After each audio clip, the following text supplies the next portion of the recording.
Bernard, thank you for a brutally honest presentation, by the way.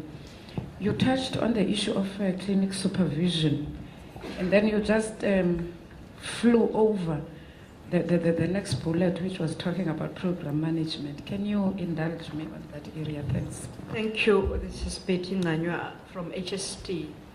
I just want us to look at this issue of NHI, district health system development, and the district health planning. Because working at the district level, NHI is seen as a separate system. It's not integrated. We've got a separate plan for NHI. You also look at RPHC, it's seen as ward-based team, the tree strips.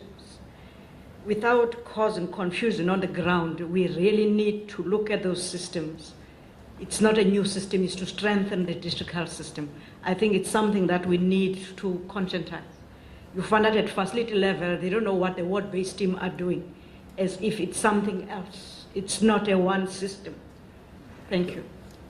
Program Director, let me go the bottom up. Since it's August month, I don't know how to make the distinction now, yours or hers first, but either way, you're in a bad situation now. I regard Betty's remarks as comments, because that is the message that we need to send out. NHI is not a separate health system, but at the same time, certain things need to be put in place within the context of NHI, whilst at the same time, the same things that we do for NHI are meant to strengthen the health system at the same time. Because as you know, NHI has got roughly two main objectives. It's a funding mechanism and a funding model to bring more resources into the health system. Secondly, it's universal coverage.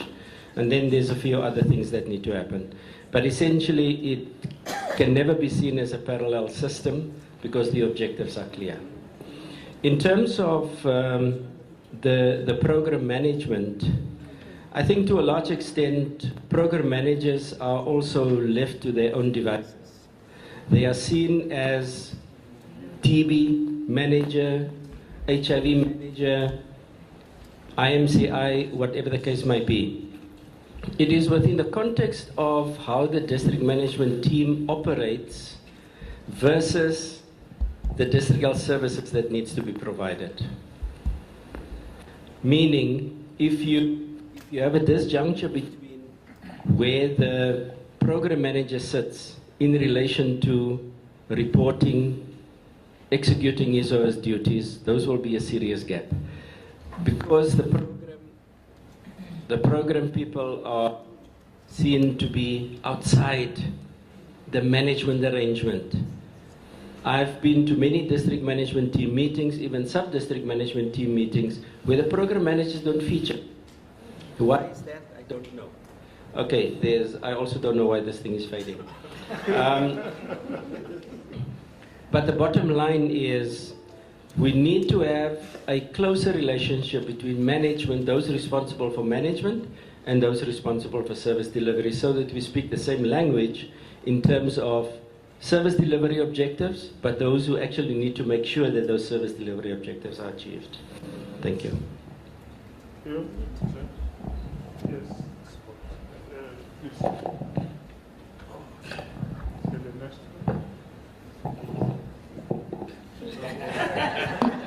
know when you try to use both, then they do that. Okay, thanks, Chair. Just to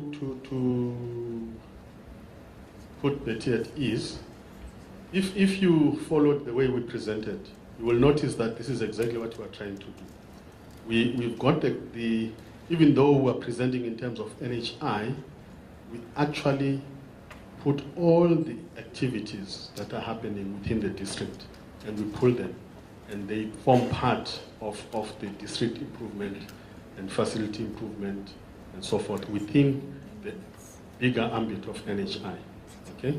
Because we're saying, and this is what I always say to the team, you see NHI, yes, is about universal coverage, and this is what we're going to talk about today. But the initial phase is about ensuring that we are ready for NHI. And we cannot be ready for NHI if all these other issues we're talking about are not up to scratch. But they form part of your district health plan. So we ensure that we don't separate the two when we talk, and we focus to say, this is what we need to do so that we can be ready for the NHI. So that's, yeah. Thank you very much. Any other questions or comments? Okay. Okay, thank you, Chair.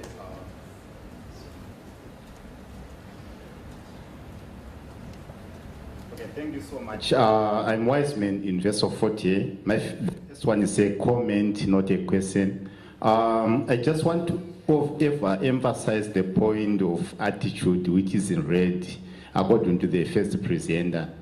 If we convert as managers within the field of health, if we convert the word attitude into numbers according to the alphabet, that is, if A is going to be 1, according to the alphabet, T, all the T's are going to be number 20, and I, number 9, and U, 21, D, number 4, E, number 5. That is, if you convert the letters attitude into figures, they give you 100%.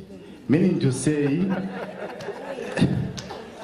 yes, meaning to say because A is 1 plus 20 plus 20 plus 9 plus 20 plus 21 plus 4 plus 5, it gives you 100%.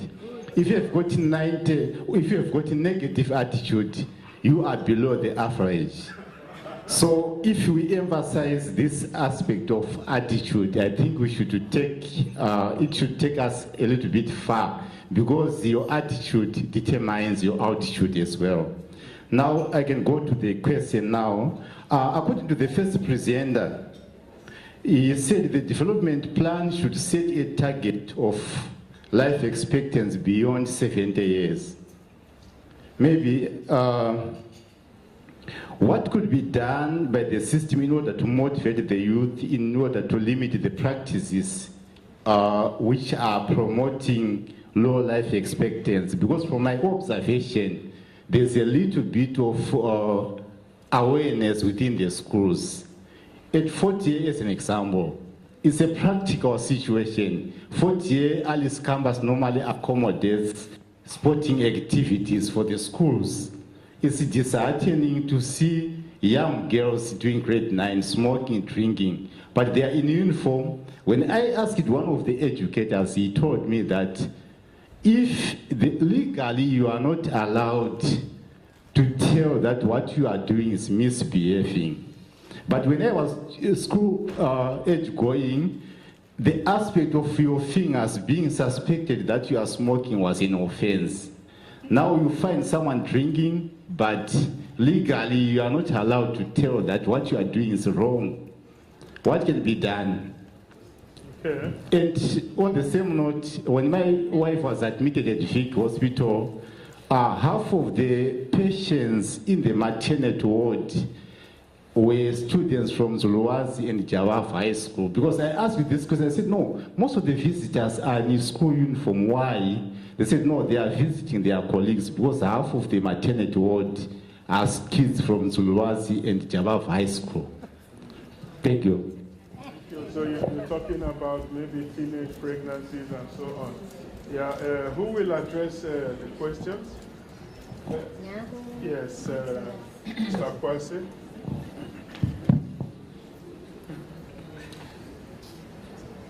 Thanks, Chair.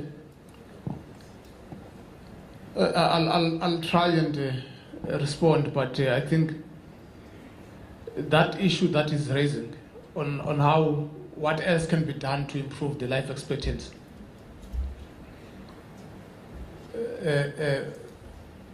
I've been told that what Mr. Asia has reflected there on social determinants of health. Yes.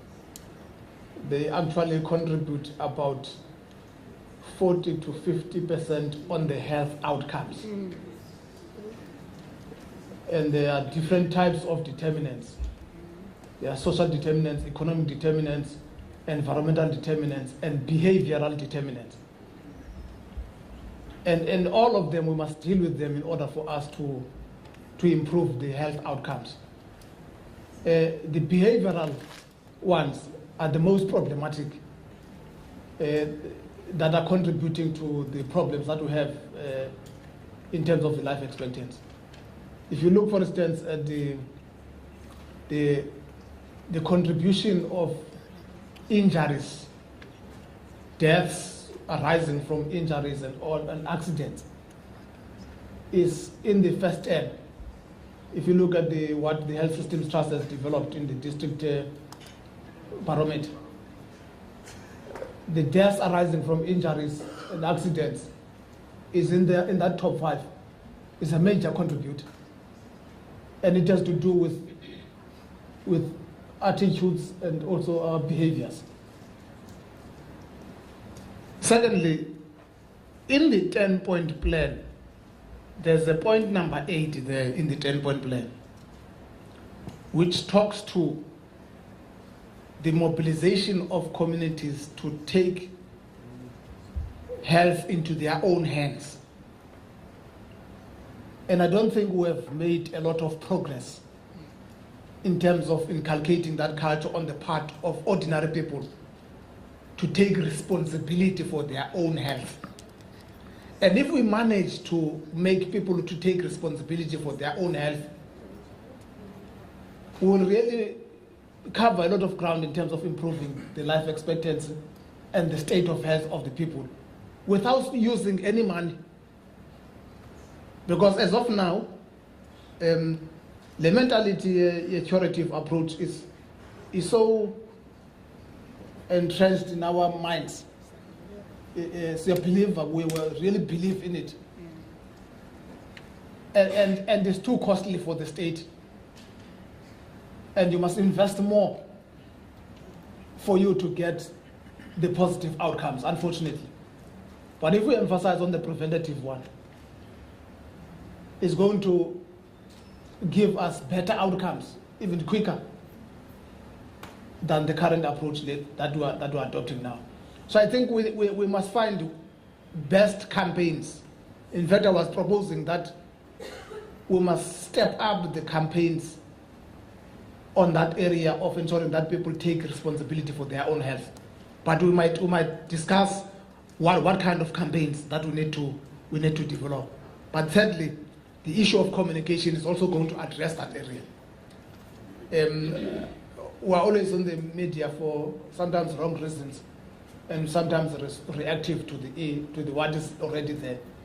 But we are very thin in terms of advocating our own program to deal with the challenges that we have in health. Our programs, marketing our programs through the media, whether it's community radio stations and all that. We are very thin at that level.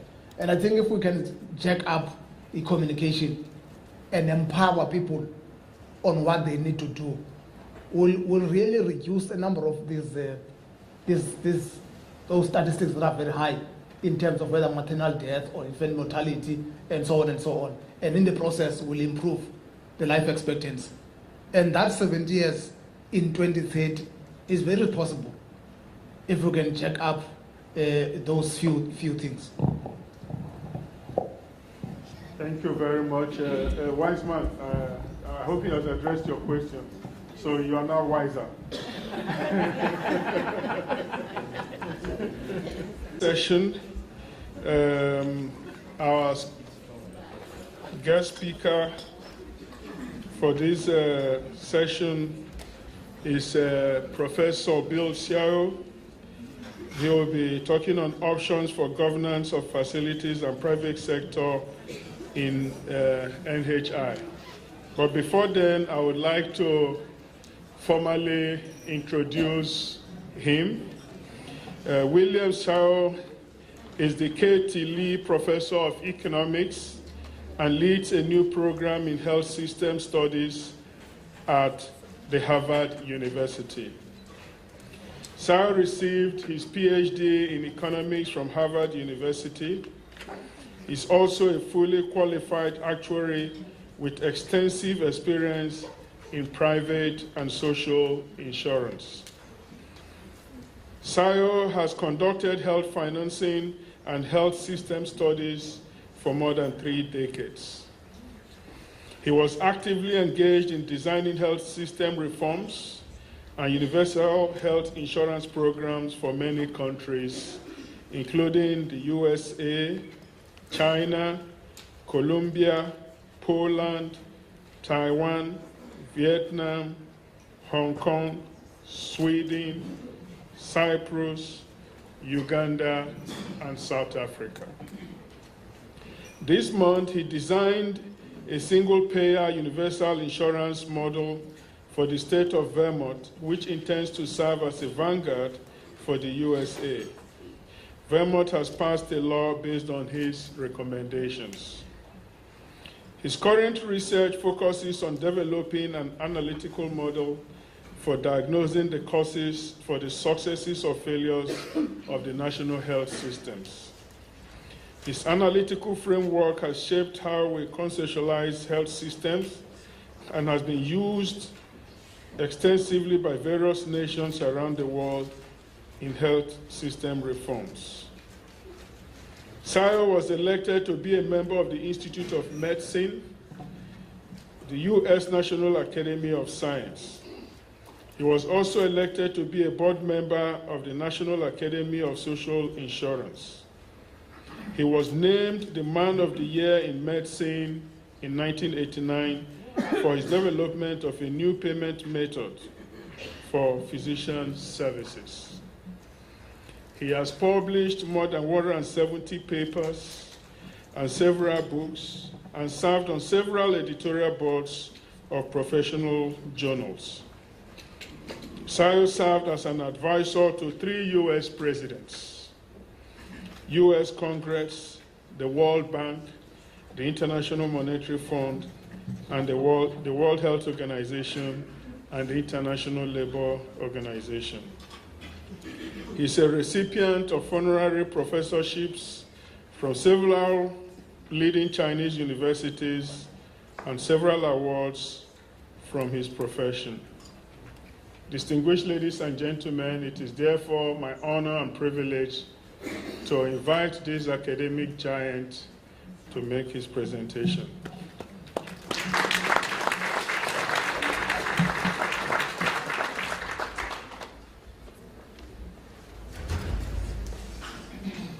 Good morning. And you can see the chair really mischaracterized me. I'm not a giant.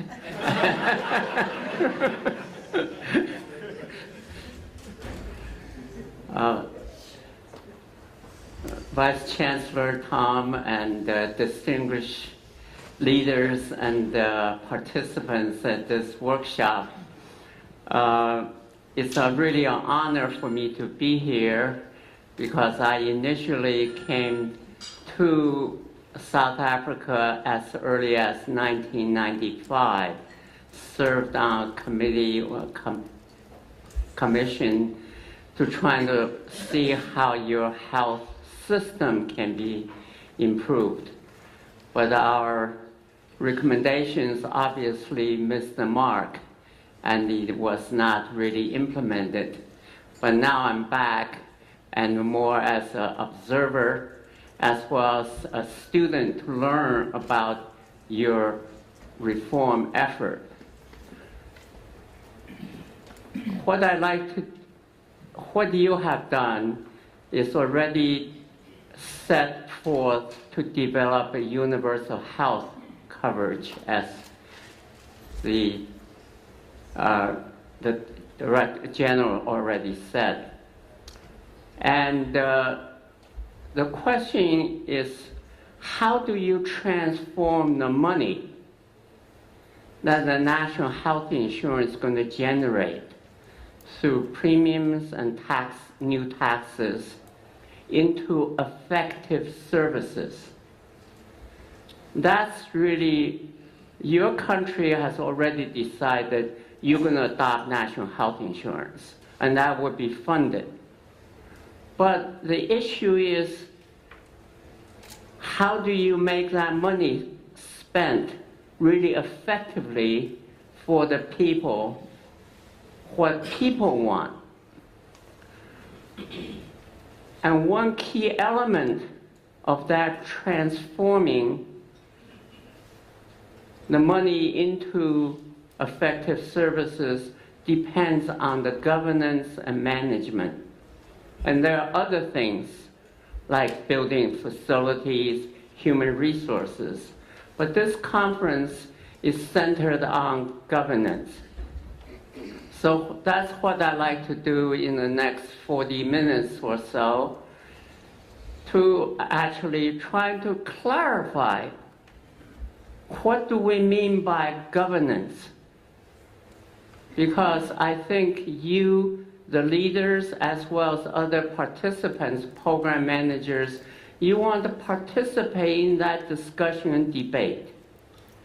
What is governance, and how is the governance really relate to management? Because those two are really different concepts. Because you're at a critical juncture, I would argue, you have not decided on a number of your governance issues yet. You're right now in the midst of debate. Until that gets settled, you don't even know what kind of management skills and tools to teach your leaders and hospital CEOs. So at least I'm right away trying to introduce some controversy into my presentation, so you will hopefully pay some attention. Let me just go on to say, you see, you're making a paradigm shift. South Africa, from an academic point of view, conceptual point of view, you have already decided you're going to shift your how you're going to really deliver your health care. Previously, or currently, you're doing the direct provision. We heard this morning you're giving a budget, but in many district health authorities, facilities don't even know how much is the budget going to be in the second quarter. And you're managed. Your hospitals and clinics, like community health centers, are managed through a bureaucratic rules established on the national level, then through the provincial, then district. They are using what we call bureaucratic rules to control and manage all the facilities. That's including hospitals and clinics. However, your nation already made a decision, we're not going to do that anymore. We're going to shift to this purchasing model. You're not going to do the direct provision of services where the budget comes down, give it to you, and I manage you or supervise you. But rather, it's turning to purchasing. Purchasing for whom? It's purchasing for the people. Fundamentally, you shift from what the economists called a supply-side model, where the supply side has the power and decision-making to say, what am I going to produce, how much I'm going to spend, and how I'm going to manage, to the demand side, says, what do people want? What do really the people want? But then, of course, people cannot really, like in the United States, we say, the people, you decide what you want to buy. That's what we designed our system 30, 40 years ago. And we found it doesn't work. Because people really don't know enough about medicine or disease to say, what do I really need and what do I want? Also, you cannot even tell the price in advance. When you go to a doctor's office, you go there with a symptom. You say, I have a headache. I have been running a fever, I think, for 3 days. My stomach hurts. It's the doctor who says, make the diagnosis, and then tell you what treatment you need. So even the doctor does not know what kind of test you need when you walk in his office or clinic. So the price, which is a market approach, doesn't work in healthcare.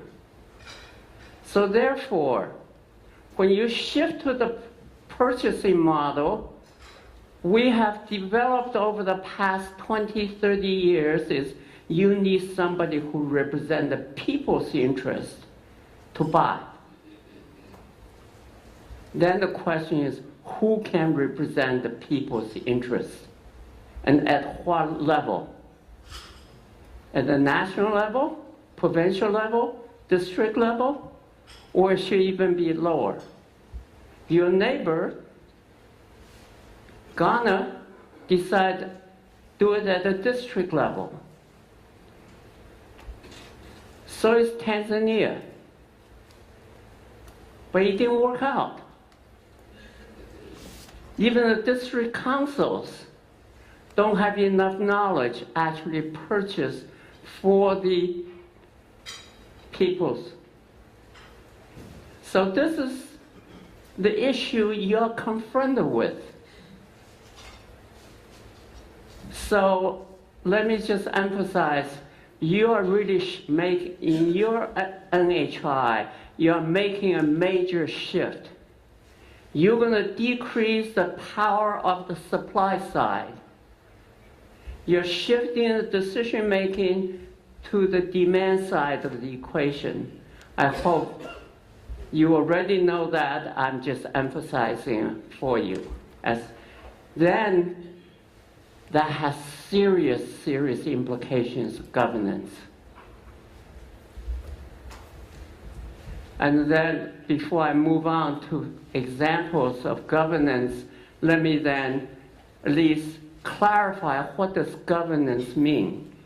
Because that term is used widely, but it's like beauty. It's in the eyes of the beholder. And for you, as leaders and participant program managers, at least I think I can make a small contribution by clarifying at least what is governance. And then compare that to what is management. The governance, if you look at the literature and practice, when countries going through reform, they're trying to understand governance means you set the major factors, external factors, that will influence the performance of organization. That's the external factors. Management is the major factors that manage within the organization. So I can show you this diagram. This picture. If you are an organization like a hospital,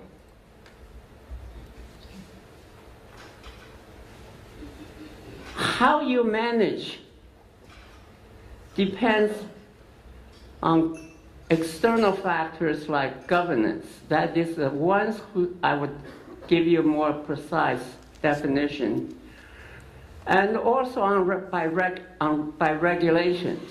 That's through law and decrees or regulations. You are also influenced as how you manage depending on you face competition or not. Last night I was privileged to have a dinner with one of your top CEOs of Central Hospital. She talks a great deal, but for a person like me, she's really talking about how to position herself to compete with the private hospitals. Because under your new system, even your central hospitals have to think about how do I improve the quality of my service and access of my service, including referral systems, so I can compete with the private. I can draw the patients to the public facilities rather than have them continue to go to the private side. How is this organization being incentivized? Let me say it bluntly. You have one of the worst kind of incentives that are operating on your hospital and clinics now. That's through direct budgeting, we call it. When you get your budget from upper echelon, if you are a good manager, where do you pay attention? Your head is going to always tilt up there. How do I please the echelons above me so I can beg and argue for greater budget? You don't look down. That's where the people and patients are. We know that. We know that throughout the world. That's why all the nations, when they try to develop and reform, they move away from the direct budgeting. And that's why your nation decided, I'm going to go through purchasing. For you to get the revenue, now you have to get the service, then a national health insurance will pay you. If you get more patients come to you, your revenue will increase. But if you don't do such a good job, your patients do not come, they go to another facility or go to private side, you don't get that revenue. That's kind of change you're making. Through this national health insurance reform, which you call transformation. It's really going to transform, as the previous speaker said, change people's mindset.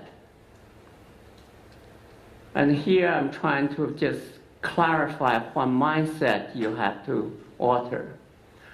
So governance is one of the key. We can identify 4 major external conditions that drives this organization management. Under bureaucracy, you don't have to perform very well as long as you can please the echelon above you.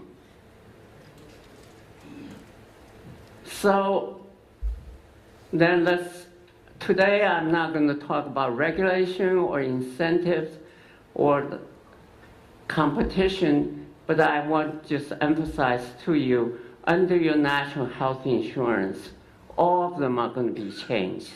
But this is a conference or meeting on governance, so let me focus on that.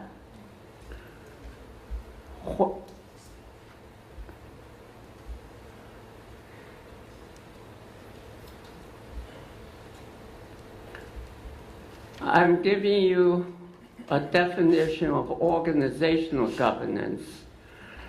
Governance comes at different levels. Here I'm trying to focus on just at the organizational side, let's say for the hospitals or for the DHAs, district health authorities. This tells you that governance deals with somebody sets the goals and the direction and performance standards for organization. what Bennett said to us earlier in his presentation is your district health system has not made that clear for various reasons in his presentation, including many provinces did not actually develop further laws to clarify what is the direction and goals district hospitals have to satisfy, and how will you measure and hold them accountable for their performance. Then governance deals with your exercise supervision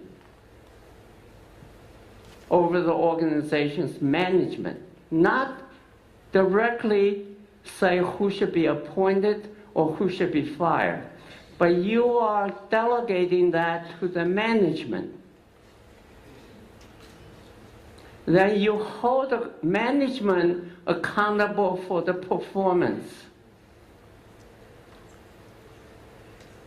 So I hope this helps a little bit to clarify that the governance dealing with the external rules and the organizations you set up to achieve some goals. So both governance and management are really tools you use to achieve the goals you set. And for South Africa, you have set this universal health coverage, which means produce effective services for all your citizens at the least amount of cost. Please notice, at the least amount of cost. That's what your treasurer wants to be assured of. So the taxes they have to raise, the premium they have to collect is not wasted. Treasury has a responsibility too, back to the taxpayers and premium payers. But they don't operate the healthcare delivery system. And so your treasurer wants the Department of Health, as well as all the way down the line, to assure the money will be used effectively. So I don't have to repeat the goals of your national health insurance reform, but I just want to emphasize you're trying to improve the quality of care. And already the presenters have given, in the pilot district, showed 6 criteria. But let me argue, that's the minimum. Cleanliness, waiting time, drug supply. You notice none of that 6 dealing with clinical quality. Did the nurses and doctors make the correct diagnosis of the disease and gave the correct treatment? You only deal what we call really the minimum. So you have to go beyond that. Because people want clean facilities, but when you have that, next is they want to have confidence and trust in the services they're going to get. And that's not specified yet in South Africa. Efficiency, that you haven't dealt with yet. This morning, you don't hear anybody talk about, I'm able to do something cheaper, as good as I produced before, in a more efficient way. That's because the governance structure has to change in a major way. And I like to illustrate that, using hospitals as an example. Then also you want to improve the access. And that's why you are building new clinics or hospitals and so forth. So this goals of the reforms is very clearly laid out in South Africa, and I commend you for it. Then the question raises, under this paradigm shift from direct provision of production of services to purchase, then at the district authority level, what's their responsibility? What's their authority? Who governs them? Should you do it given to a provincial government, as your constitution actually says? Or under NHI, you can do it from national directly to the district.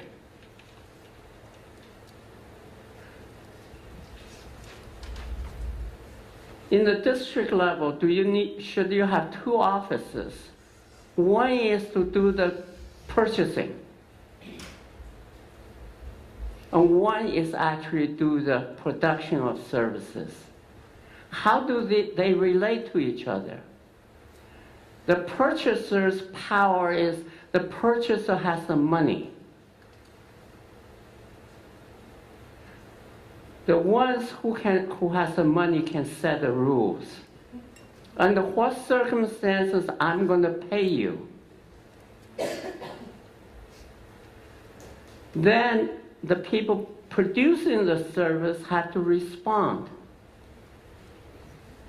In that context, your nation has not decided on that yet. And I know, even from 10,000 miles away in the United States, I know some of the debate going on among your top national leaders. That determines, so I'm not going to go into that. Instead, I'm taking the easier path to illustrate about hospital level. How will you set the external rules and organizations for hospitals?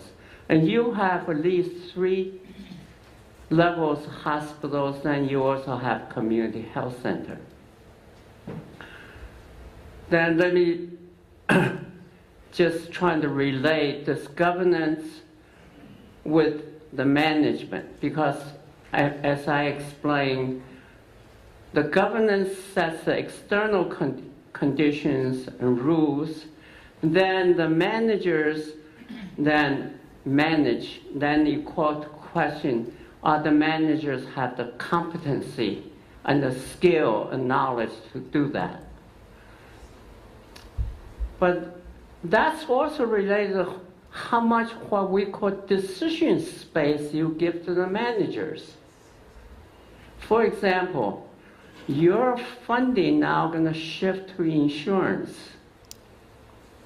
So hospitals are going to rely on what insurance, national health insurance, pay them. Do they have the power to use that money they earn any way they want to? That's what we call this. Or they have to actually go to the district health authority to get approval to use that money. Can they hire and fire? Can they pay people different amount? Paying nurses who are more competent or more qualified, different salary. Can the hospital manager say, I'm going to actually then pay people a basic salary plus a performance bonus? Many nations now doing that. That's how you motivate internally, and you give monetary recognition for people actually work harder and also doing a better job. That's what we are talking about is decision space. and I will show you in a minute another diagram. But this depends on this external environment, governance. So then let me go to, I think this is, this diagram, let me just, I won't dwell on it because I think it's a little bit too complicated. Let me just say, here, this is a diagram produced by Alex Prieger and April Harding from the World Bank. These are two economists. As early as about 18 years ago, they actually wrote 2 books to map out what decision space do you want to give to the management, and how does that governance structure of that hospital, direct budget hospital is what you have now. Autonomous hospital, there are whole gradations how much autonomy you give to the hospital. Actually, that debate is beginning already in South Africa. Or that's been considered, because I even know you're hiring international consultants to come in to examine that. That's your national government is hiring international consultants to say, how much autonomy, and I will illustrate, show you the 2 models, worldwide models, most common models. One is what we call the British model, which is quite similar to what the United States is doing. Another model is a German governance model for hospitals. They produce different results. And this is what you have to decide. So then what these arrows are trying to show is, then what decision space do you give the managers on strategic planning, where the hospital is going to position itself, what kind of new services the hospital may introduce, or some services to close. Do you give that decision to a hospital? Under here, no. Under that model, that's held by the DHA in South African context. Well, for central hospital, that's held by your national government. But in autonomous hospital, some of that is given to the hospital. If we look at the private for-profit hospital, almost all of that power is given to the hospital management. So there are gradations in each one of these decision space. And I don't want to belabor on this, but then let me show you the 2 different models, the prevalent world models in governing public hospitals. I'm not talking about for-profit, private. This is the governance of public hospitals. One model is what we call Anglo model, but actually France also uses this. So it's a misnomer. The other one is, for comparison, I'm giving you the German model. That is, the hospitals, public hospitals, become autonomous. They don't run by provincial government or district authorities.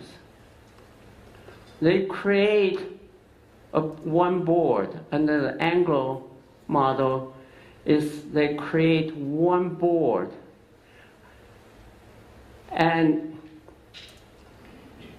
and I show you who makes up the board. The board actually supervises the management and hold them accountable. The government plays only the role of a regulator, regardless of what level it is, regardless of national or provincial or district. That's the Anglo model. The German model actually have two boards. The government plays a more significant role in the German model. So let me explain now, showing the diagram. This is illustrated by the British Foundation Trust model. Great Britain went through what you are actually embarking on back to 1989. It was one of the first major developed country say, through the bureaucratic management of public hospitals, quality doesn't seem to satisfy what people want, and efficiency is impaired because of bureaucratic rules and the political patronage. So we're going to make our hospitals autonomous by creating a board of governors. The board of governors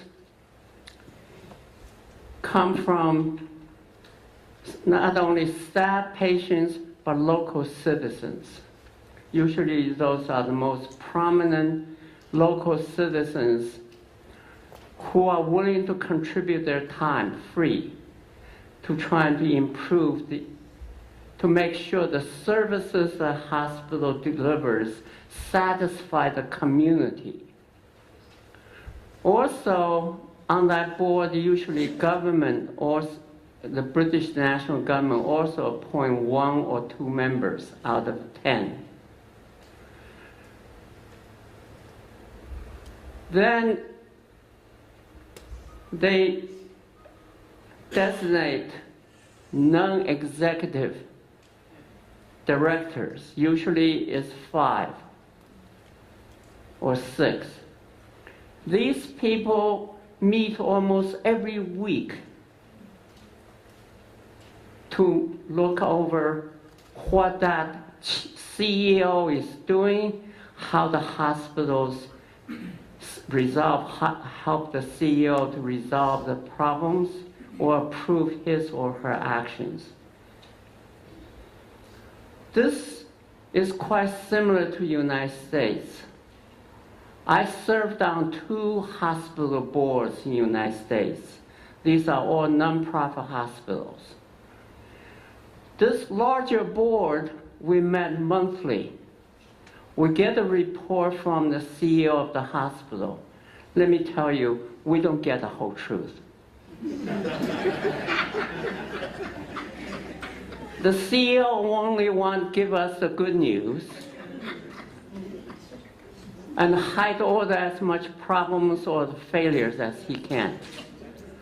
Until I got on to the executive committee in the United States. There are only 5 of us on the executive committee. We met every week, like I said, over breakfast. These hospitals are 350, the ones I served on, were 350 beds, employs more than 1,000 employees. That's not even including the doctors, because in the United States, the doctors work independently from the hospital. That's the size of organization, 1,000 employees, and actually the budget, if it's in rand, in today's terms, will be close to 2 billion rand. This for a 350-bed hospital we call community bed hospital. This group of people really then can get down to the truth. if you have the knowledge and skill. Then we discover the quality problems of those hospitals. Even I'm not a physician, I want to see the evidence.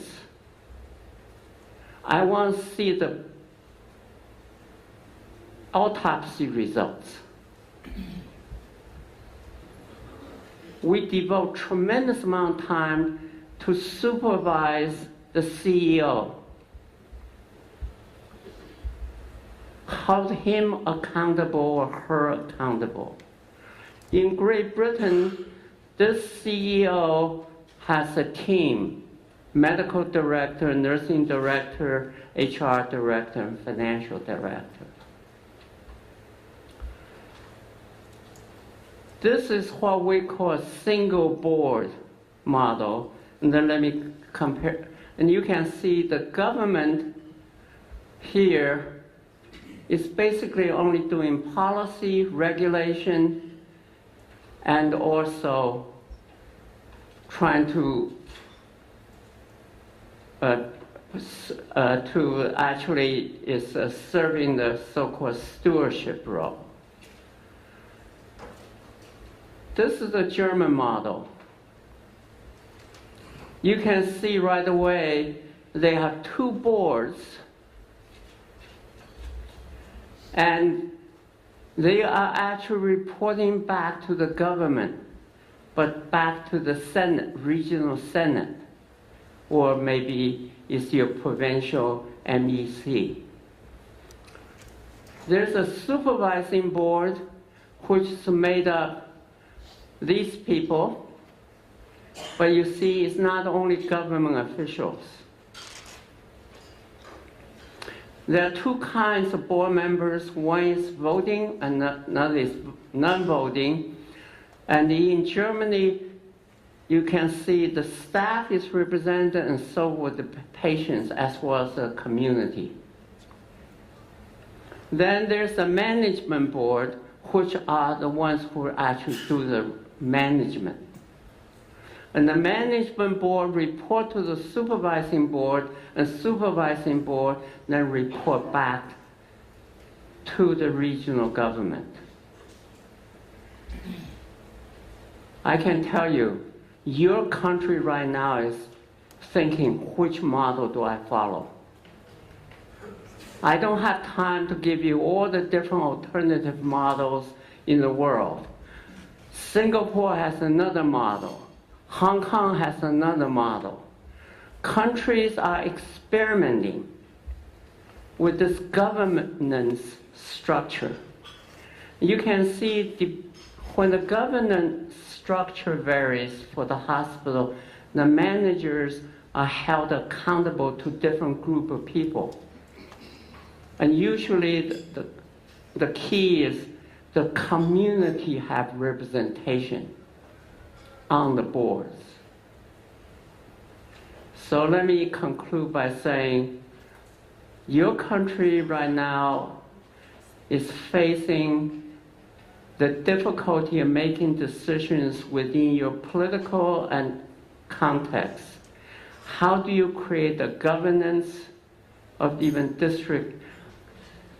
Who is the purchaser? At the highest level, who is the purchaser? How do I create the organizations and rules for this purchaser?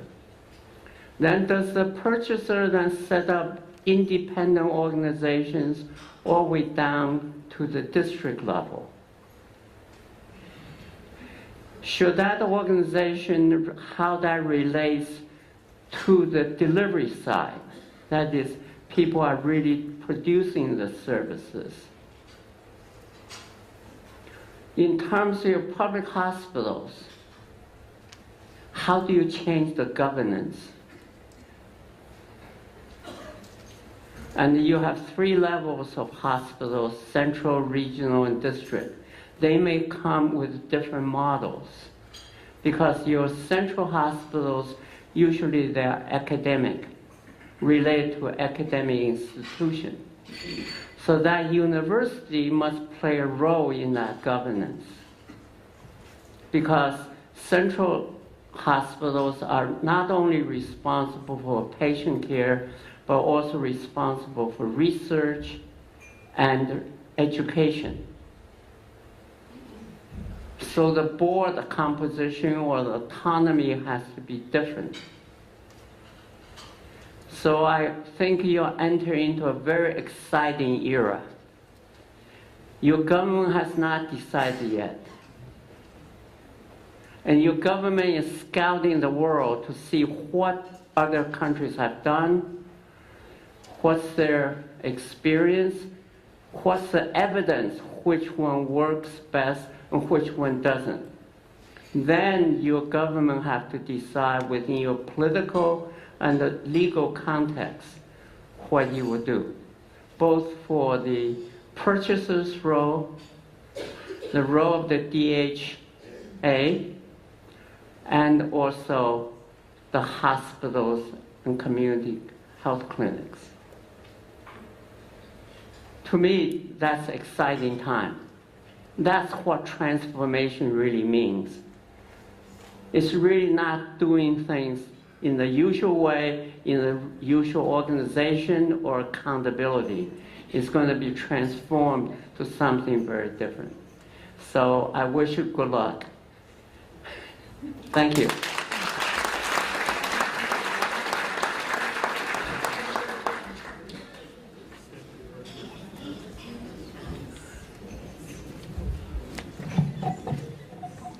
Thank you very much, Professor Sayo.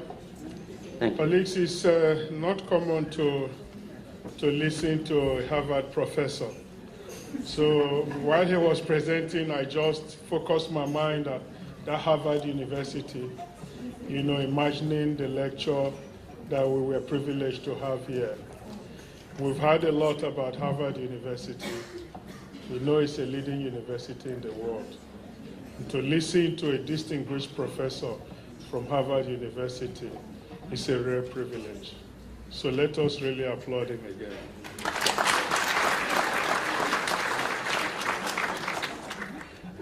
Professor Sayo, I do not really want to more or less attempt to summarize what you've presented. We will have a session devoted to questioning and discussions. So at that time, we'll more or less engage you in some of those aspects. But suffice to say that we've really learned that there are key drivers, you know, key drivers that will influence the success of the National Health Insurance Scheme. And you talked about governance and management, you know, and maybe at a time that they need to converge for effectiveness. So we've really learned that. And I thought that maybe during your presentation, considering the various options given, whether you were going to attempt to recommend any of them to the country. Or maybe during questioning, you'll be able to tell us which one you really favor. Because we really like to hear from you the pros and cons of each and where you think the country should head to. Colleagues, I also have a distinguished presenter in our midst, also from America. And there is something that they share in common. A Harvard professor and someone who also had a medical training at Harvard University. So I'm talking of, and of course we know that this is Women's Month, so I will first of all start by praising you and commending you, Dr. Judy Ann Bigby, medical doctor, served as Secretary of Health and Human Services for the Commonwealth of Massachusetts. She will be leading an 8-week independent study group called Lessons in Leadership, developing a population-based approach to health and human services delivery. Dr. Bigby, as Secretary of Health and Human Services, was responsible for implementing many aspects of the 2006 Massachusetts Healthcare Reform Law. Massachusetts achieved a nation-leading health insurance coverage rate of 98% of adults and 99.8% of children. She worked to achieve higher quality of health care and better health for Massachusetts residents while leading Governor Deva Patrick's efforts to address the high cost of health care. Her efforts have made the Commonwealth of Massachusetts one of the nation's leading states in forging efforts to reform healthcare delivery systems, to build a strong primary care foundation, and to integrate service delivery. Prior to her appointment as secretary, Dr. Bigby served as the Director of Community Health Programs at Brigham and Women's Hospital in Boston, and as the Director of the Center of Excellence in Women's Health at Harvard Medical School. She has pioneered work to eliminate health disparities among low-income and minority women through the design of clinical programs, education of health professionals, and community-based research in areas such as breast and cervical cancer mortality. She practiced primary care internal medicine, specializing in women's health for more than 25 years. Dr. Bigby is a member of the Board of Directors of the National Quality Forum. In 2011, President Obama appointed her as one of the inaugural members of the Advisory Group on Prevention, Health Promotion, and Integrative and Public Health of the National Prevention Forum. Dr. Bigby holds a BA from Wesley College and an MD from Harvard Medical School. So colleagues, for her to have been appointed by Obama to serve on that board, it actually attests to the standard of Dr. Bigby. So since I have introduced Professor Sayo as an academic giant, I would now like to introduce this academic giantess, Dr. Bigby.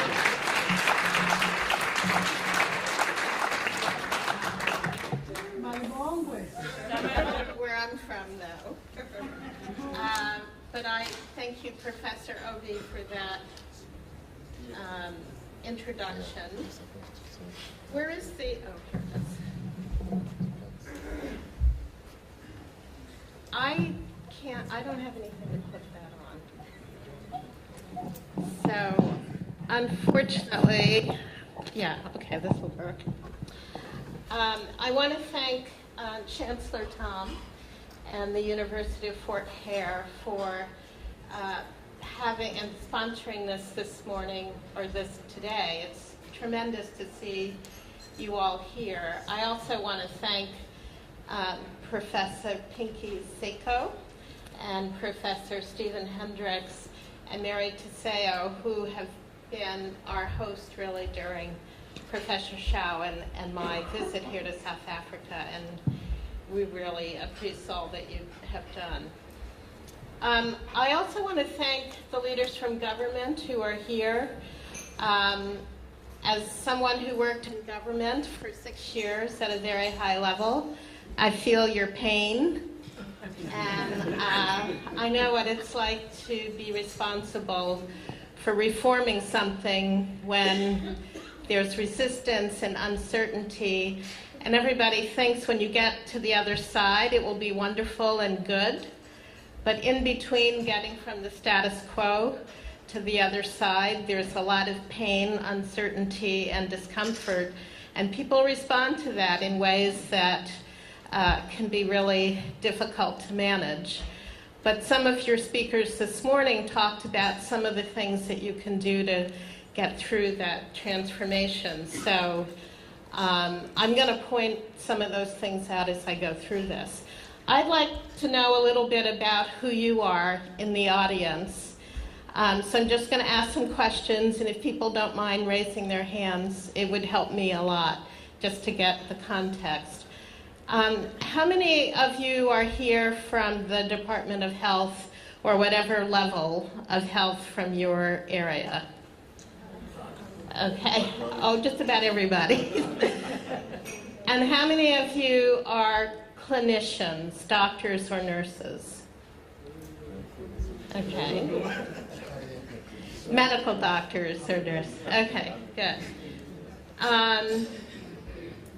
Let's see, who else should I ask for? Private sector. The private sector, thank you. Who's here from the private sector? I did want to ask that. You're in the minority, okay. All right. So what I'm going to do, or what I was asked to do, is describe what we did in Massachusetts, as you heard from Professor Obi, to achieve near universal access. Massachusetts is the only state that has come as far as it has, and I don't actually think we can get much better than about 98% for reasons related to who's eligible to participate in these programs. Professor Shao was introduced and noted that he's working with the state of Vermont. What we did in Massachusetts is build on what was there and try to fill in the gaps. Vermont is building a new model altogether, and so they're much braver than Massachusetts. As I go through, I would point out that there may be things that are not really relevant to South Africa, but I think there are certain themes that are. I also, you see what I called the talk here. However, it probably should, is anybody familiar with the Clint Eastwood movie, The Good, the Bad, and the Ugly? That's what my title should really be. So, let's see. Nope. Just on the left-hand side. Okay. So just to let you know a little bit about Massachusetts. Massachusetts is one of 51 entities in the United States that basically has the same government relationship to the federal government as a province would. And Massachusetts is a relatively small state. We only account for about 2% of the U.S. population. You can see that in addition to being a little bit less diverse than the rest of the United States, we also have significantly higher income, and we have a higher percentage of people who are college educated. But we have issues in Massachusetts. 13% of our kids live in poverty, 11% of adults, or the whole population does. The experiment that Massachusetts really implemented is interesting because it's a very state-based program. Now, Obamacare, some of you may have heard that name, is based on the model of Massachusetts, but it has built into that model that states can change things and do things their way. I think there is recognition that one size does not fit all, and that may be something that you all may want to think about as you're looking at your provincial rollout of reforms. We have a very different system in the United States of who oversees health care, both in the delivery system and the insurance system. States are primarily responsible for regulating health insurance plans. The federal government does provide some funding and oversight for government health insurance plans, which are Medicare and Medicaid. Medicaid is a state and federal partnership to cover primarily certain populations, and I'll describe that. And Medicare is a federal program for people that is basically a public-private partnership. Massachusetts has a long history of reforms, so we didn't implement this and achieve our universal coverage overnight. So if you look at the United States, there are about 56 million people who are uninsured. Obamacare is going to take full impact in January of 2014. The guesstimates about how many people get insurance from that is about 30 to 33 million.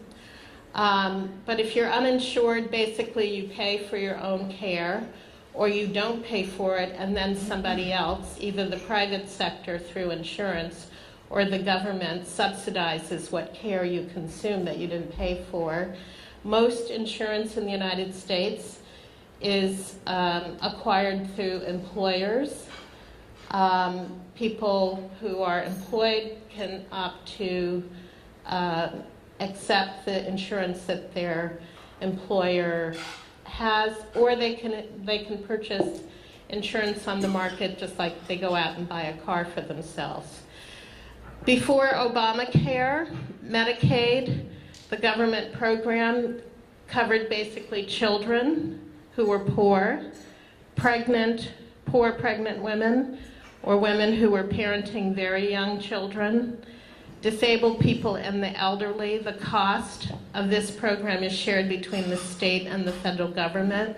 How much the federal government pays depends on how wealthy the state is. So in Massachusetts, it's 50%. In Mississippi, it would be 75% that the federal government covers. If you've been previously employed and you're now retired, or if you've been previously employed and you're disabled, you're eligible for Medicare. You have to pay into the system. So it's a Social Security type program. The program covers 80% of your cost. A lot of people buy supplemental insurance to pay for the other 20%. If you're poor enough, you can qualify for Medicaid to pay your 20%. So you can see there's a patchwork of programs for coverage in the United States. This just gives you an idea of some of the reforms that Massachusetts put in place. In 1965 is when Medicare and Medicaid was passed, so it was a relatively long time ago. Prior to Obamacare passing, this was the major health reform in Massachusetts. A lot of people were against it, said it was going to lead to socialized medicine. You can see in Massachusetts that starting back in the 1980s, there were various reforms related to the insurance market, to expansion of Medicaid eligible people in collaboration with the federal government, and other things before this bill, which is our health reform bill, was passed in 2006. And since then, we've continued on the path of incremental reform. I told people that before I took my job in government, I was impatient and I wanted things fixed overnight. I'm a true believer of incrementalism now. But we passed additional reforms that require doctors to eventually use electronic health records, for there to be more transparency in the cost of medicine. And I'll tell you a little bit about the bill that we passed last August to try to control healthcare costs, because you'll see that that's a big issue for us. The Massachusetts reform was so successful because a coalition of people got together to really get behind whatever reform was going to be finally approved. The business sector and employers, and I forgot to put labor up here, but labor was also in this coalition. Hospitals, physicians, advocates, and health insurance plans, they all endorsed the 2006 reform. When I became secretary and I was responsible for implementing it, I met with representatives from this coalition every 2 weeks, even if it was only 15 minutes, to tell them what was going on, what stage we were at in implementation, and how we were going to implement things. Does anybody have any reactions to why I might have spent that amount of time doing that? What's the advantage? There's collaboration. People And so it's really transparency was the issue. I couldn't do everything they wanted me to do when I implemented, but at least they knew that I heard them. And if I couldn't do it, I said no, and I told them why. And lots of times we could change the way we were going to do things because of their input. So I don't know what the culture is here about this type of transparency, but it helped me a lot. The general public in America, in Massachusetts, was very supportive of the reform, which was important. Employers liked it, and doctors were also very supportive of it. So we had a foundation to keep going with this. These are the various components of the Massachusetts law. The first was that individuals had to have insurance if they were over 18 years old, and they could afford it. The exemptions for religious beliefs that didn't believe in going to a doctor, for example, or if they were too poor to afford it, they didn't have to have it.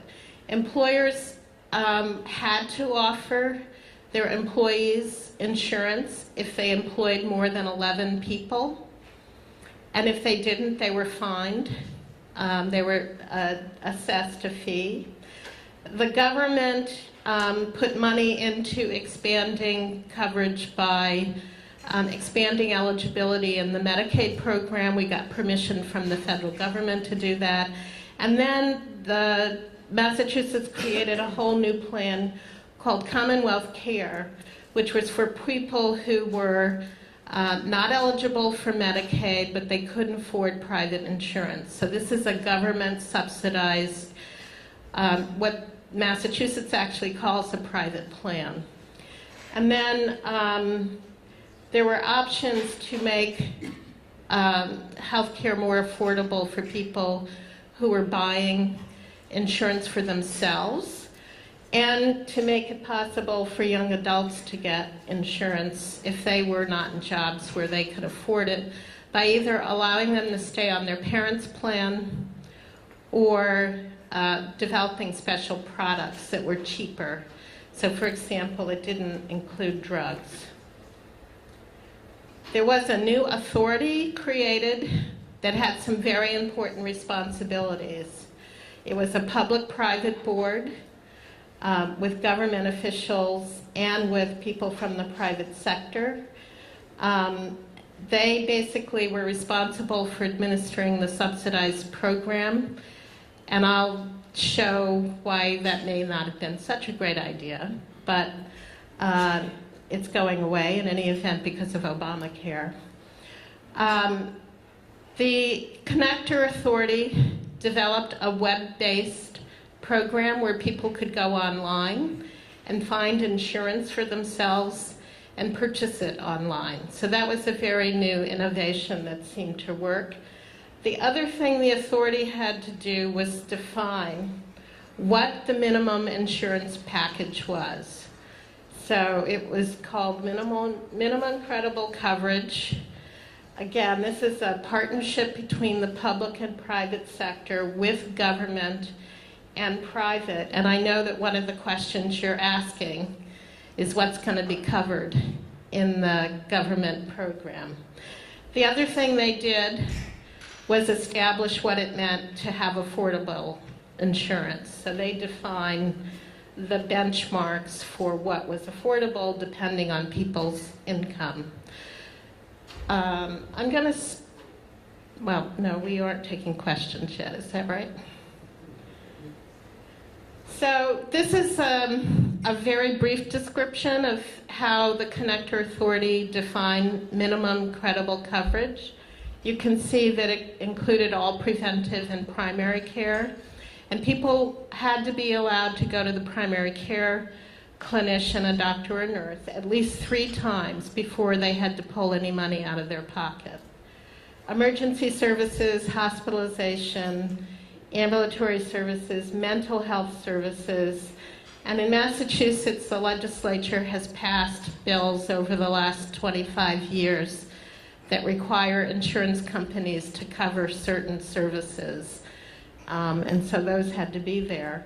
The board discussed a lot whether prescription drugs should be in the plan. There were a lot of people who said, no, that'll make it too expensive, and we shouldn't include it, but in this day and age, if you don't include drugs, people can't really get care, so it is covered.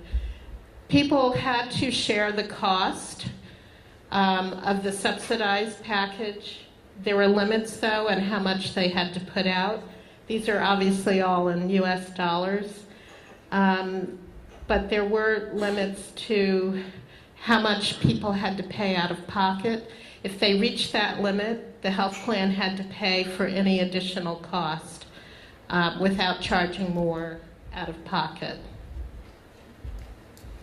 So what difference did it make? Dr. Tom mentioned this morning that this whole thing is about people and making them healthier. And when I became secretary, I said, so what are we going to do to show that this makes a difference? And people said, well, we'll count the number of people who get insured. And I said, no, we have to do more than that. So I just want to show you some of the things that we decided to track. It made a big difference. One of your speakers this morning said, find some early wins to celebrate. And by sitting back and saying, we're going to track these things, we were able to do that, and it helped to keep people satisfied with the fact that we were doing reform. So this shows you the history of uninsured people in Massachusetts starting in 2000 and going out to 2011. As you can see, Massachusetts had a very low rate of uninsurance compared to the US population, which is this line at the top. So some people say, well, Massachusetts really didn't have much work to do, so they don't count as being successful. You can say that if you like. But you can see that very quickly, the law was passed in 2006. We started implementation in 2007. And by 2008, we basically were at the level of uninsurance that I think we're probably going to stay at. Part of the reason that happened, the state put out contracts for what you would call NGOs to develop plans to do outreach and find people who are uninsured. So in the communities, in their churches, in schools, wherever uninsured people might be, what these contracts did is pay NGOs to hire people in the right language, with the right cultural background, to go and find people and educate them about the fact that they were now eligible for insurance and to help them sign up for it. So that is why I believe there was such a dramatic success in basically, because a lot of people thought that this would go down over time, gradually. And in 2008, people were really concerned because they thought that that represented just the beginning of where we were going to be, and it was going to cost a lot more money than it ended up costing. Just to show you also that in Massachusetts, as a result of this law, about 63% of insurance is private and 37% is public. In the rest of the United States, it's actually about 50-50, because most states don't have employers like in Massachusetts that offer a high level of insurance. I also want to show you something that should interest you. As a result of reform, Massachusetts saw healthcare employment increase significantly. You can see that before reform, it pretty much mirrored the United States. But afterwards, more healthcare jobs were created in Massachusetts, so it was good for our economy. 1 in 7 jobs in Massachusetts are in the healthcare or life sciences sector. So it's a big employer. I just want to also show you where the the plan had the most impact. So this is, this bar, blue one, light blue, represents 2008. This is 2010.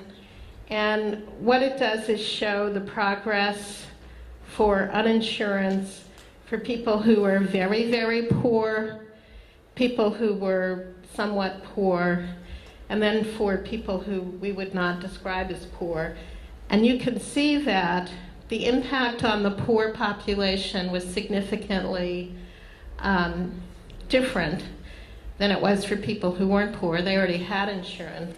So it's this group of people who benefited the most from our reform.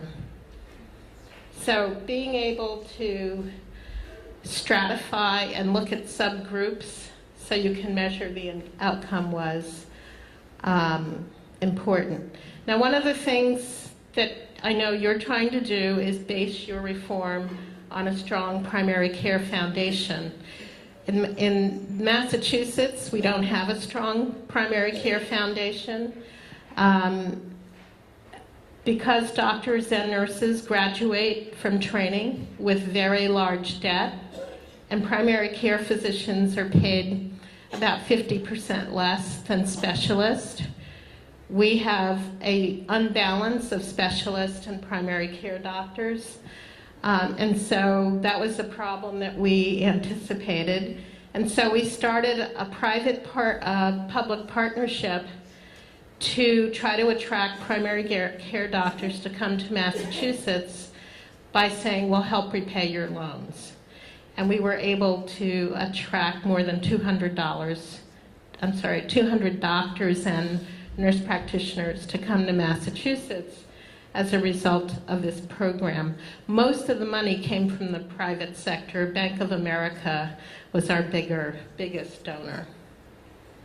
We also have what we call community health centers in Massachusetts, and they are health centers that are private, but they get a lot of money from the federal government if they meet certain criteria, one of which is they have to have a board that is composed of at least 51% of the people who use the health center. And they expanded their ability to take people in over time by 100,000, but you can see that between 2005 and 2007, when we really ramped up, they increased the spots in those health centers by 50,000. We have 54 health centers in Massachusetts that fall in this category. So again, what difference does this make? Well, you can see that for prevention, the percentage of people who had prevention visits went up. People were getting dental care, and not so much a difference in prescription drug use. For the first time in many, many years, we saw the percentage of women who had adequate prenatal care go up. Previously, remember, you had to be pregnant to qualify for insurance. So when you cover women continuously, guess what? They show up for their prenatal care earlier. Other things that we saw were screening for HIV, cholesterol, cancer go up. We also saw improvement in diabetes preventive care in the public sector. We also saw that cervical and testicular cancer was diagnosed at an earlier stage compared to reform, and that people with asthma did not end up going repeatedly back to the emergency department. So I'm going to go through some of the cost issues, but basically what I want to show you from this slide is that the cost of healthcare reform was basically paid for by money that we already had, but we were using it poorly. So we were either just giving hospitals payments when somebody who was uninsured showed up and we said, here's your money, or we were giving supplemental payments to other providers without any accountability about whether or not they were actually improving the care for different people. So we took this money, which was about $1.4 billion, and repurposed it to fund the subsidized health program. The cost to the state initially was $172 million, and our annual budget in Massachusetts at that time was about $25 billion. So you can see that the cost to the state was relatively small. This also shows you the percentage of contribution from employers, individuals, and the government about coverage, and the proportions were the same after reform as they were before. Consumers saw their out-of-pocket costs go down, so the percent who had more than 5% of their family income that they had to pay for medical care decreased from 23 to 18%, and those who had more than 10% went from 10 to 6. And there are other measures here that show that, again, for low-income people, the impact was even more significant.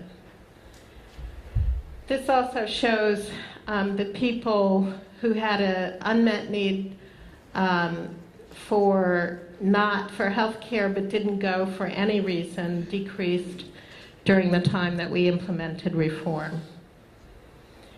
However, what we found out is that people who were uninsured and had access to employer-sponsored insurance, 60% of those uninsured said, "I can't afford it."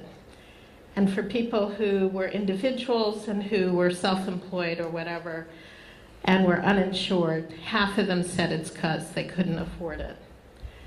So healthcare in Massachusetts is expensive, but we were able to achieve universal coverage by building on existing policies.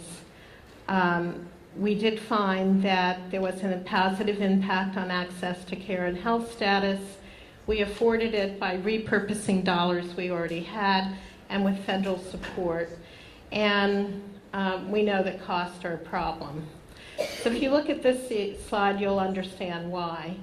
The United States spends more on health care than anybody. I assume you all know that. This shows, $7,960 per person compared to $2,000 in New Zealand.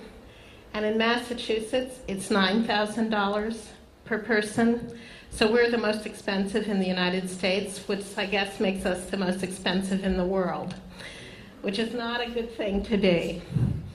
This kind of shows you some comparisons of why a pill in the United States costs $1 while it only costs 50 cents in the UK or 44.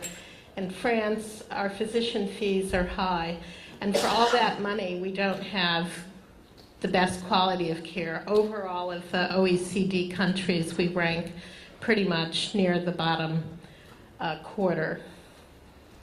And this shows you the dark part of these bars represent the private contributions to healthcare in each of these countries, and the light part, the public contribution. For all of the public money that we put into healthcare, we could basically have the same kind of cost as other countries, but you can see it's very high.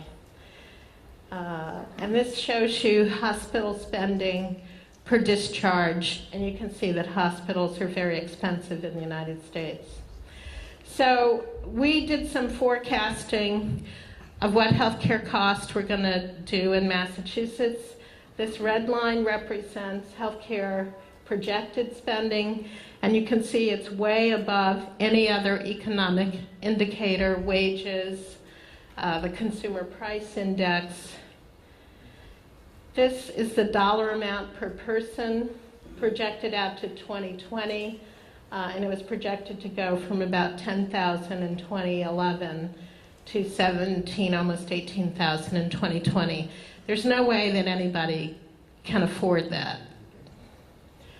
So we started doing some exploration about how we could decrease costs and what contributed. This slide basically shows you that most of our healthcare spending is concentrated in the physician and professional services and in inpatient and outpatient hospital settings. This just shows you the growth that we've seen in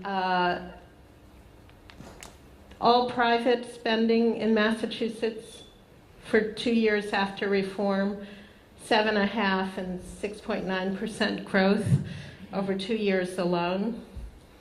This shows you the contribution of different services to that growth.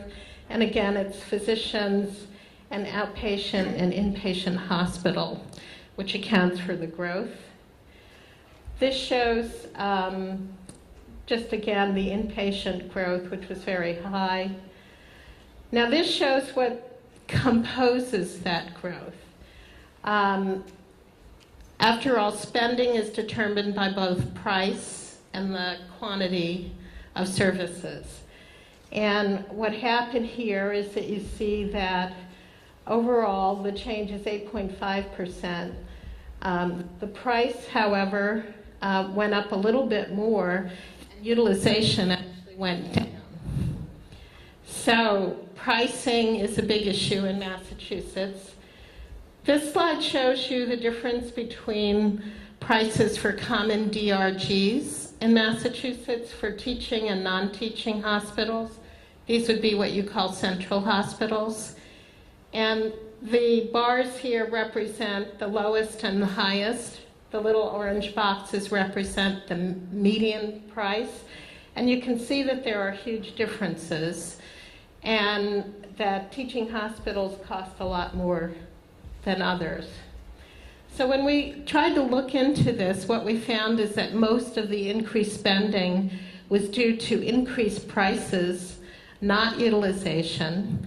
And so the question is, how do we get our prices down? Professor Shao probably has some great ideas about that. I'm going to skip this one. But this shows the difference in Massachusetts between public spending on healthcare and private. So this is private, and for 2007 to 8, it went up by 5.7%. Medicare, which is public, was 4.8, and Medicaid was 2.8.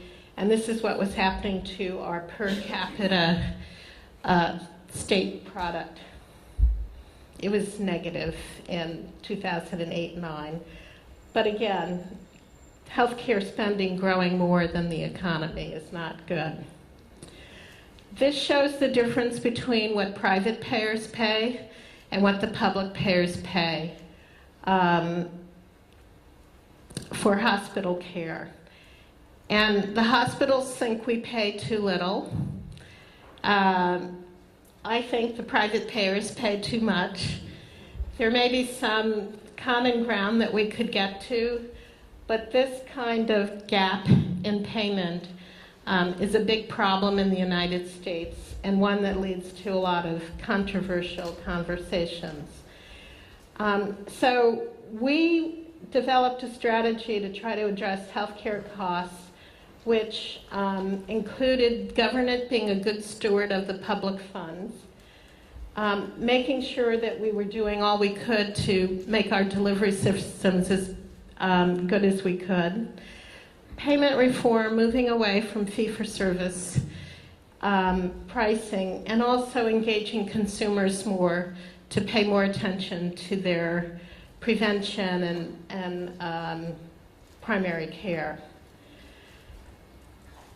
We also tried to use government regulation to address some of the issues that I just showed you related to price. The Division of Insurance is a regulatory agency in Massachusetts which has the ability to look at rate increases that insurers pay. They can deny the insurance plans the ability to charge more. They had never done that in Massachusetts, but after we started seeing some of these data, the insurance commissioner did do it, and we passed a bill that gave more authority so they could actually look at prices and take into consideration whether or not they were paying rates that were very high to hospitals and other providers. The other thing that we did is we looked at two ways that we purchase services from government in the Medicaid program, which is called Mass Health. About 400,000 of our 1.4 million members get care where the government pays providers directly. Another 500,000 get care by us contracting with a managed care organization, which is an insurance plan, who then pays the provider. Under this process, we qualify the providers using federal guidance. We do not negotiate rates. We determine the rates based on a standard formula. So every provider gets the same payment, adjusted only for how sick their patients are. If they're sick, they get more. But the state has to do the administrative work. They process the claims, they pay the providers, they collect the quality data that we are tracking, and as I said, we pay fee for service. In this one, the managed care organizations are regulated by the Division of Insurance, but they develop a provider network, they negotiate rates with providers, they manage the claims, they collect the data, but they also pay fee for service. What we found when we looked at this more closely is that the managed care organizations had much lower risk people. We would call that cherry picking, taking the less ill people who are least costly. And in the Medicaid program, we had all of the people who were at the moderate to high risk. What we looked at in 1 year was, okay, so what does this mean? And we found that the MCOs were paying hospitals about 38 to 33% more, even though the people were less sick. So we went back and reviewed our entire process for awarding these rates, again, as a steward of government money, because there's really no accounting for why they were paying so much more. And we were able to save over $200 million. The other thing it points out is that there's a small percentage of people who consume a lot of the resources. And I've heard a lot of people here talk about how there's so much invested in HIV/AIDS that there's nothing left up for others. But this is true in the United States as well. The sickest people consume the most resources. And our goal is to keep the people who are the sickest from growing over time. So this is the model of care that we're now trying to implement. It should look very familiar to you because this is what your national health program is based on. Strong primary care with collaborations with specialists and hospitals, and these are what you would call central hospitals up there. We don't have a strong primary care system in the United States.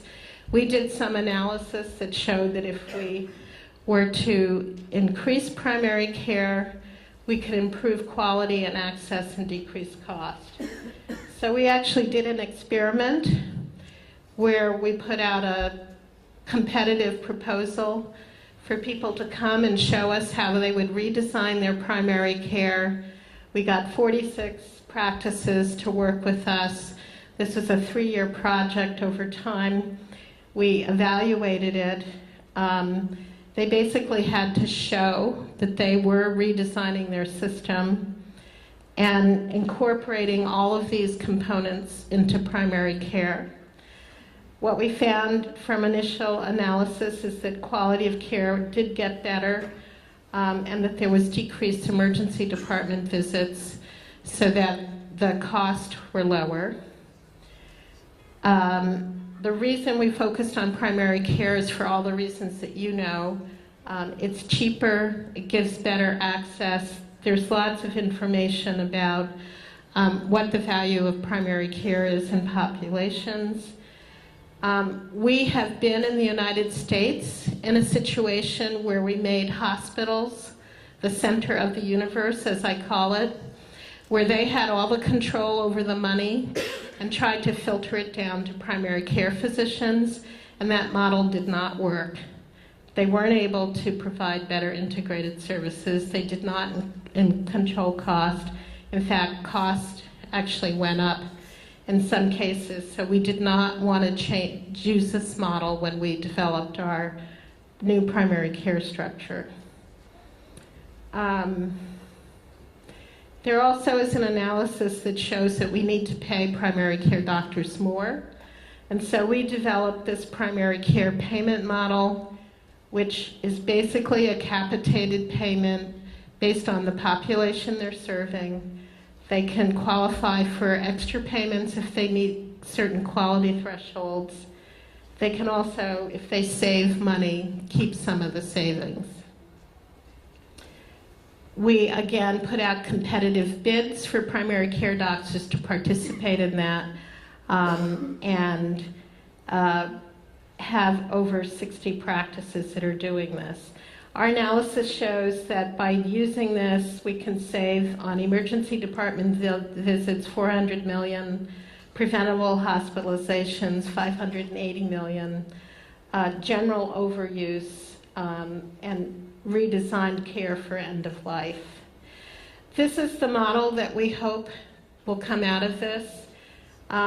Instead of primary care just seeing people who walk into the office acutely and taking care of them, they will be responsible for all prevention in primary care.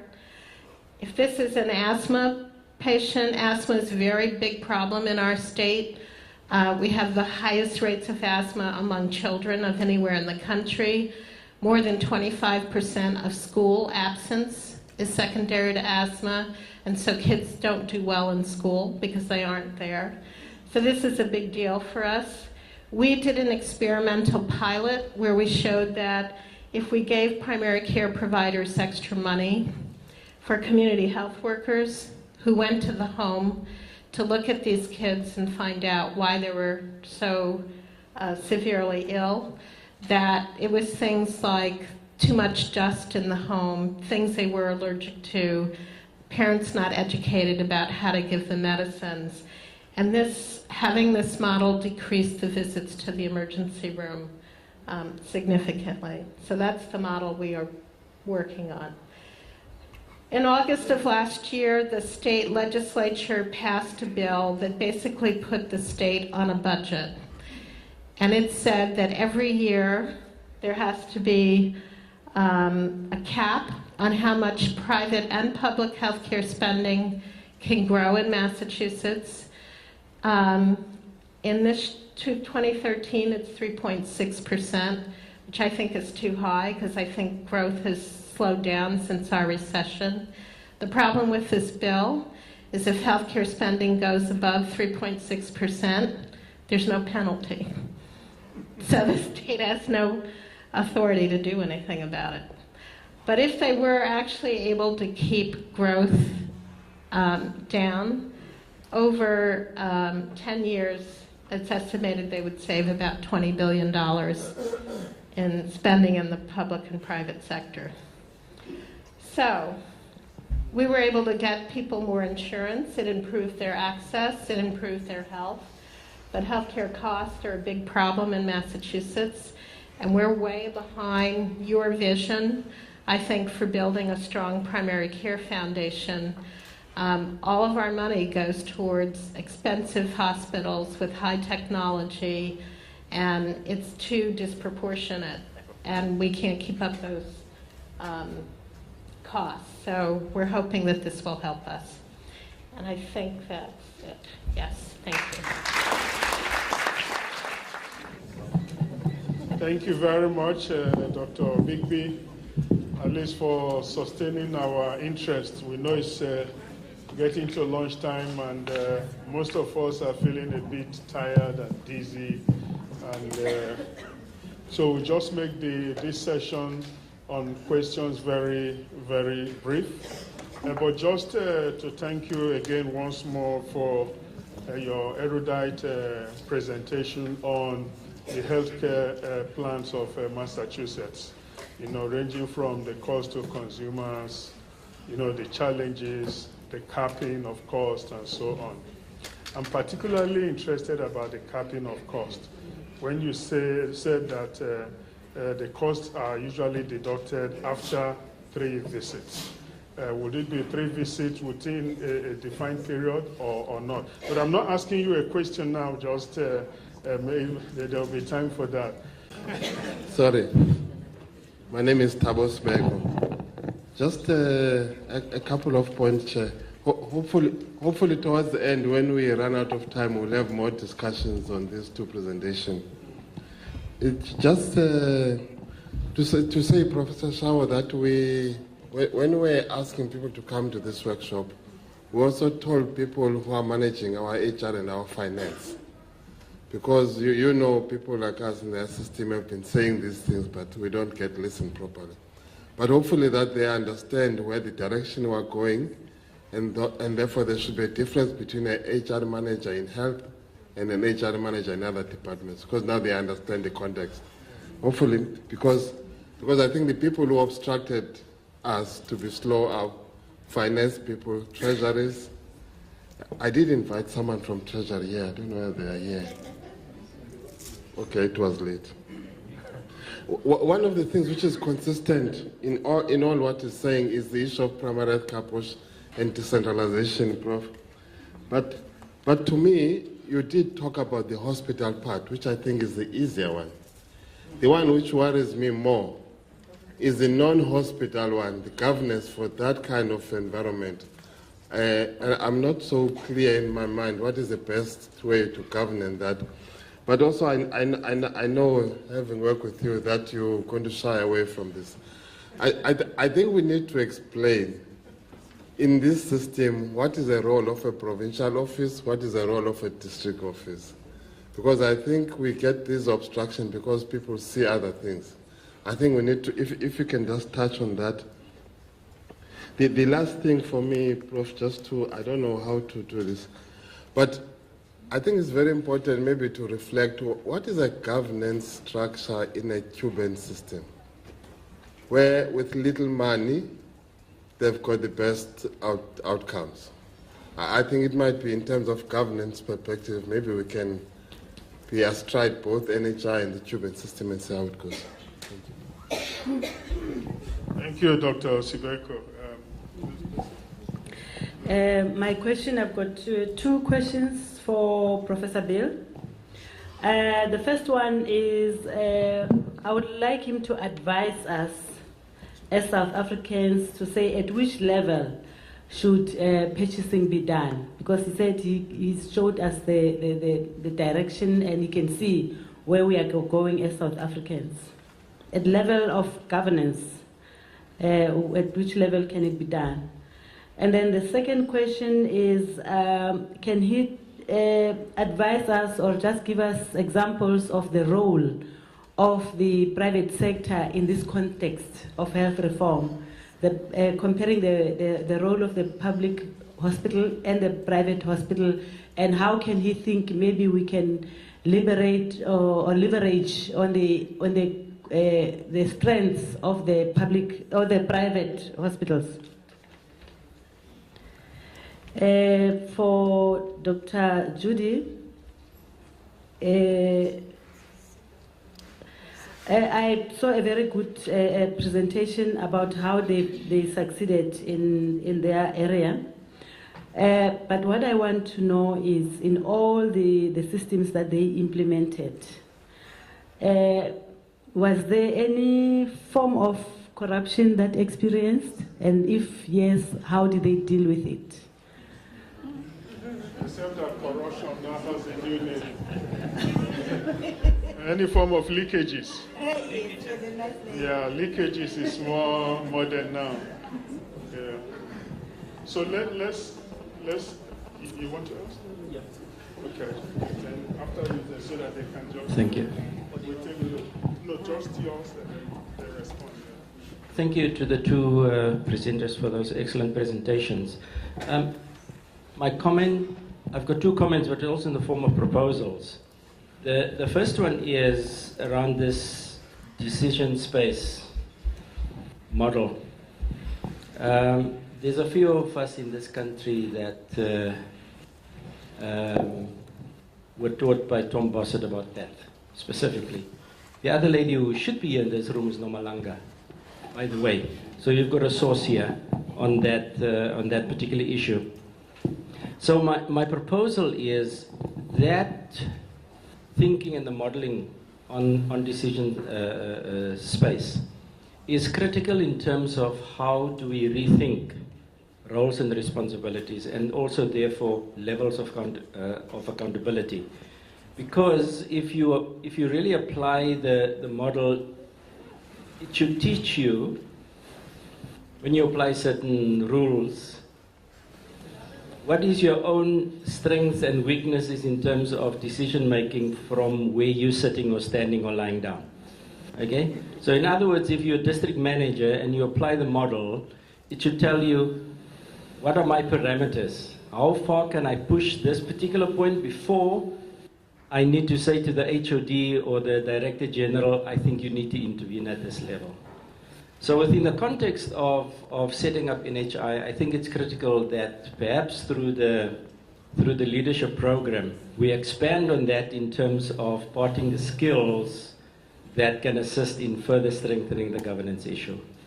Secondly, my further proposal is around,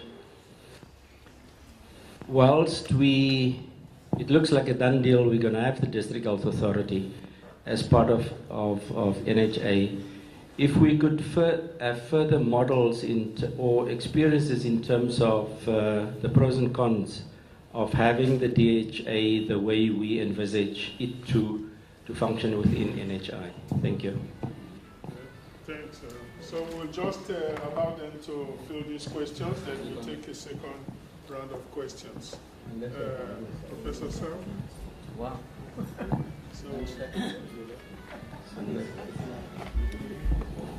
If I heard it correctly, I heard 3 questions directed at me, but they are really, 2 of them are very interrelated. One is really how should you perhaps move forward with the governance of the government side, government operations. Another is the hospital. And question is the different levels of government that should be engaged. I'm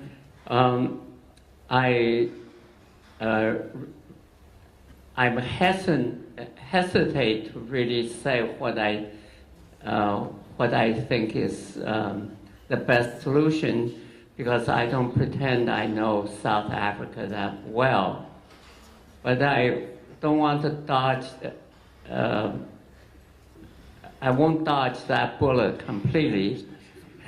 My understanding of your government structure, the governance structure, I think it would be probably if you go from the national directly to the district in the purchasing function that is set up under national health insurance, a directly office from the national, and then set up branches at the district level as purchaser. But then you let the delivery system continue to run by the provincial government and the district government. In other words, you're right now trying to create 2 different governance structures. One is on purchasing function. What's the role of the national? What's the role of the provincial? What's the role of the district? And I'm suggesting on that path, maybe it's better to go from national directly to the district And I would do pilot, actually, to see whether you would actually purchase from the national directly to the central hospitals, even bypass the district, or directly purchase from regional hospitals, but leave the, I shouldn't say district hospitals, but I think you leave that to the district and province. So in other words, you separate out your purchasing function into one governance structure, which is more direct from national to the district, and then you leave the delivery system still the responsibility of the provincial and district. The other question I heard, that answers, I think, two of the questions. And you asked about what does Cuba do. And Cuba really has a very different kind of government. It's authoritarian. And I don't think what works in Cuba will work here, which you are democracy. And that's why, although I work very closely in China, I also know something about Rwanda. You did not hear me mention about their governance structure because they're authoritarian states. And I don't think you would, that would be appropriate for South Africa to consider. The role of the private sector is, I think the private sector really has some, they will have not been able to control the cost. And also you can even challenge some of the quality of their services on the clinical quality side, not the personal service quality side. With that said, though, I think your private sector has a lot of experience and know-how in contracting, and your government doesn't. If I'm running the show, I was really trying to see how I can actually tap the knowledge that the private sector on contracting and the monitoring quality of care. And also, I would argue private hospitals in South Africa, as far as I understand it, some private hospitals really have very good management. Of course, they are pursuing profit, so it's easier to manage under those circumstances. But for example, I talked to one of them and understand what kind of management information system they have in place for the hospital CEO to manage the hospital, and how they decentralize the decisions downward to each service departments, and even down look below that. They have actually, what they have done from what I understand is they invest a tremendous amount of money and effort over the past few decades, learned from the world and adopted in South Africa, but it's for the benefit of the stockholders, not necessarily for the benefit of the patients. But it doesn't mean those methods in management do not work. But the question is, so to me, that would be another place I would explore how to create a private-public partnership, transfer that knowledge into the public setting. Thank you.